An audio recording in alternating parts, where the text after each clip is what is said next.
आज हम न्यायपालिका के बारे में बताने जा रहे हैं। यह भारतीय संविधान एवं भारतीय राज्य व्यवस्था का प्रमुख अंग है। भारत की न्याय प्रणाली का हमारे जीवन में और हमारे अध्ययन अध्यापन में बहुत ही महत्वपूर्ण योगदान है। तो आज हम न्यायपालिका के बारे में बताने जा रहे हैं।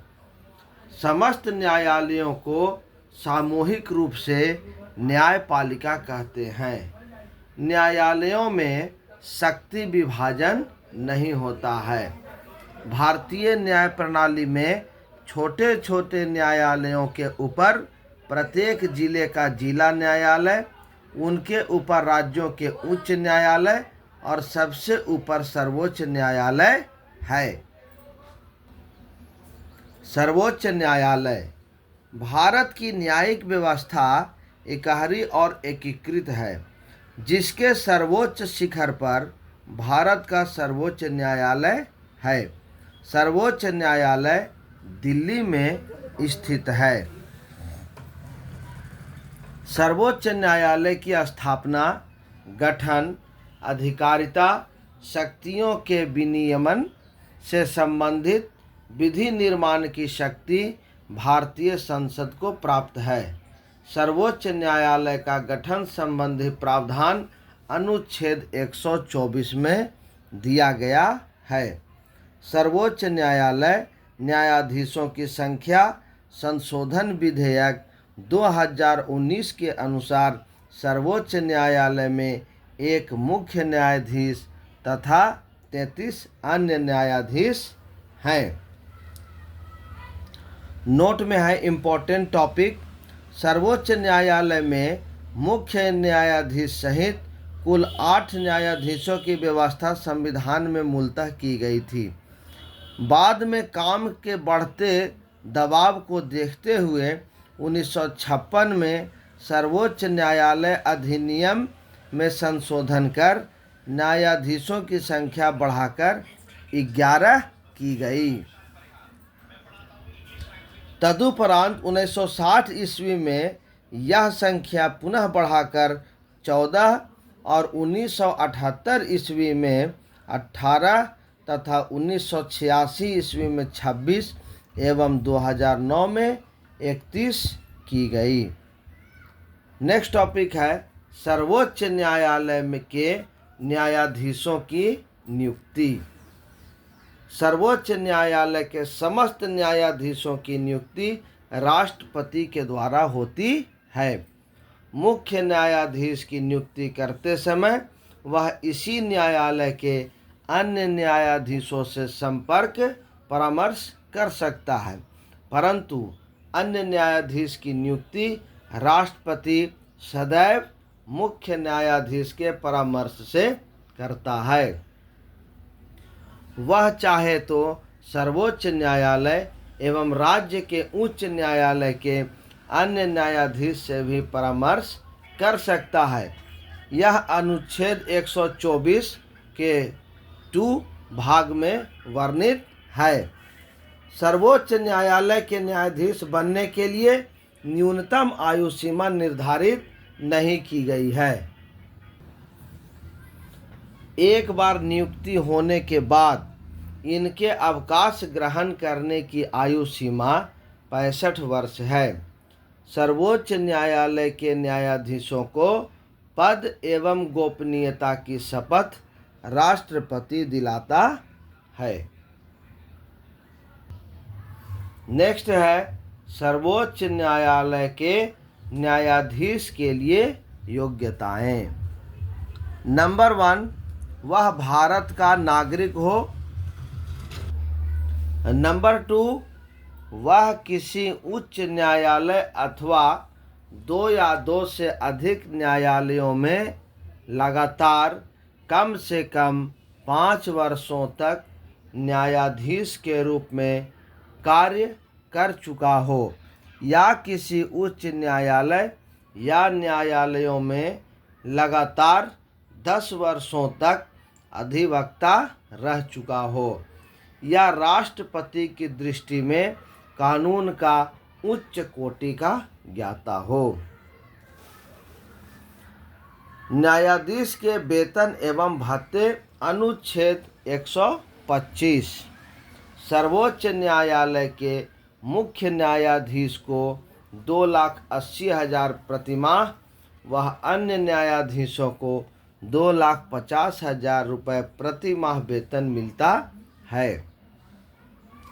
इसके अलावे उन्हें निःशुल्क आवास और अन्य सुविधाएं जैसे चिकित्सा, कार, टेलीफोन आदि भी मिलती है।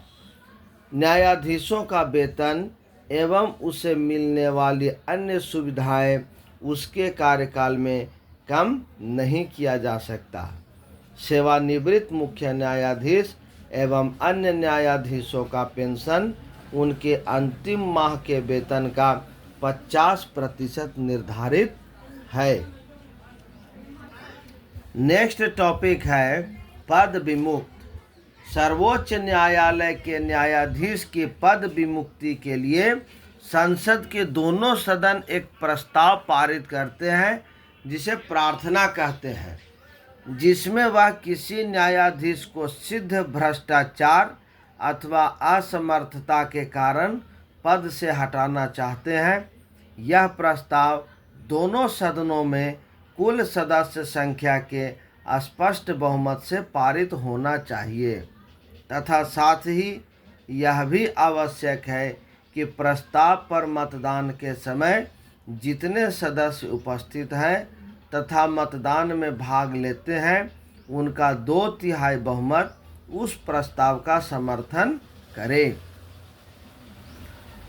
जब इस प्रकार पास हुआ प्रस्ताव संसद राष्ट्रपति के पास प्रार्थना समावेदन के रूप में भेजती है, तभी वह आदेश जारी करके संबद्ध न्यायाधीश को हटा सकता है। नोट है, पद विमुक्ति प्रस्ताव 100 सदस्यों लोकसभा के मामले में या 50 सदस्यों राज्यसभा के मामले में द्वारा हस्ताक्षर करने के बाद अध्यक्ष या सभापति को दिया जाना चाहिए। सबसे अधिक समय तक मुख्य न्यायाधीश के पद पर रहने वाले न्यायाधीश यशवंत विष्णु चंद्रचूड़ 22 फरवरी 1978 से 11 जुलाई 1985 तक 2,696 दिन थे। सबसे कम समय तक मुख्य न्यायाधीश के पद पर रहने वाले न्यायाधीश कमल नारायण सिंह 25 नवंबर 1991 से 12 दिसंबर 1991 तक 17 दिन थे। नोट, जब भारतीय न्यायिक पद्धति में लोकहित मुकदमा PIL लाया गया तब भारत के मुख्य न्यायमूर्ति PN भगवती थे। सर्वोच्च न्यायालय के न्यायाधीश अवकाश प्राप्त करने के बाद भारत के में किसी भी न्यायालय या किसी भी अधिकारी के सामने वकालत नहीं कर सकते हैं। मुख्य न्यायाधीश राष्ट्रपति की पूर्व स्वीकृति लेकर दिल्ली के अतिरिक्त अन्य किसी भी स्थान पर सर्वोच्च न्यायालय की बैठकें बुला सकता है। अब तक हैदराबाद और श्रीनगर में इस प्रकार की बैठकें आयोजित की जा चुकी है। नेक्स्ट टॉपिक है सर्वोच्च न्यायालय का क्षेत्राधिकार। नंबर 1, प्रारंभिक क्षेत्राधिकार। यह निम्न मामलों में प्राप्त है। नंबर 1, भारत संघ तथा एक या एक से अधिक राज्यों के मध्य उत्पन्न विवादों में। नंबर 2, भारत संघ तथा कोई एक राज्य या अनेक राज्यों और एक या एक से अधिक राज्यों के बीच विवादों में। और नंबर 3, 2 या 2 से अधिक राज्यों के बीच ऐसे विवाद में जिसमें उनके वैधानिक अधिकारों का प्रश्न निहित है।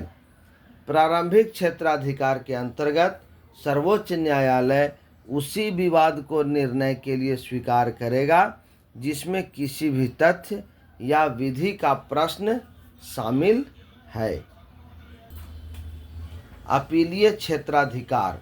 देश का सबसे बड़ा अपीलीय न्यायालय सर्वोच्च न्यायालय है। इसे भारत के सभी उच्च न्यायालयों के निर्णयों के विरुद्ध अपील सुनने का अधिकार है। इसके अंतर्गत 3 प्रकार के प्रकरण आते हैं। नंबर 1 संवैधानिक, नंबर 2 दीवानी और नंबर 3 फौजदारी। नंबर 3 में है परामर्शदात्री क्षेत्राधिकार। राष्ट्रपति को यह अधिकार है कि वह सार्वजनिक महत्व के विवादों पर सर्वोच्च न्यायालय का परामर्श मांग सकता है। अनुच्छेद 143। न्यायालय के परामर्श को स्वीकार करना या अस्वीकार करना राष्ट्रपति के विवेक पर निर्भर करता है। नंबर 4 पुनर्विचार संबंधी क्षेत्राधिकार। संविधान के अनुच्छेद 137 के अनुसार सर्वोच्च न्यायालय को यह अधिकार प्राप्त है कि वह स्वयं द्वारा दिए गए आदेश या निर्णय पर पुनर्विचार कर सके तथा यदि उचित समझे तो उसमें आवश्यक परिवर्तन कर सकता है। नंबर 5 अभिलेख न्यायालय। संविधान का अनुच्छेद 129 सर्वोच्च न्यायालय को अभिलेख न्यायालय का स्थान प्रदान करता है। इसका आशय यह है कि न्यायालय के सभी निर्णयों को रिकॉर्ड या अभिलेख के रूप में सुरक्षित रखा जाता है। इन विषयों को भविष्य में देश के किसी भी न्यायालय में नज़ीर के रूप में पेश किया जा सकता है। नंबर 6 मौलिक अधिकारों का रक्षक। भारत का सर्वोच्च न्यायालय नागरिकों के मौलिक अधिकारों का रक्षक है। अनुच्छेद 32 सर्वोच्च न्यायालय को विशेष रूप से उत्तरदायी ठहराता है कि वह मौलिक अधिकारों को लागू कराने के लिए आवश्यक कार्रवाई करे। न्यायालय मौलिक अधिकारों की रक्षा के लिए बंदी प्रत्यक्षीकरण, परमादेश, प्रतिषेध, अधिकार परीक्षा लेख और उत्प्रेरण के लेख जारी कर सकता है। नोट है, सर्वोच्च न्यायालय में संविधान के निर्वचन से संबंधित मामले की सुनवाई करने के लिए न्यायाधीशों की संख्या कम से कम 5 होना चाहिए। अनुच्छेद 145(3). यह जितने भी यहाँ पर बताए गए हैं न्यायपालिका के बारे में, यह सभी प्रतियोगिता परीक्षाओं के लिए अत्यंत महत्वपूर्ण है। इसे लिख करके अवश्य याद कर लें। यह सभी परीक्षाओं के लिए अत्यंत महत्वपूर्ण है। चैनल को अधिक से अधिक लाइक करें, शेयर करें, सब्सक्राइब करें। धन्यवाद।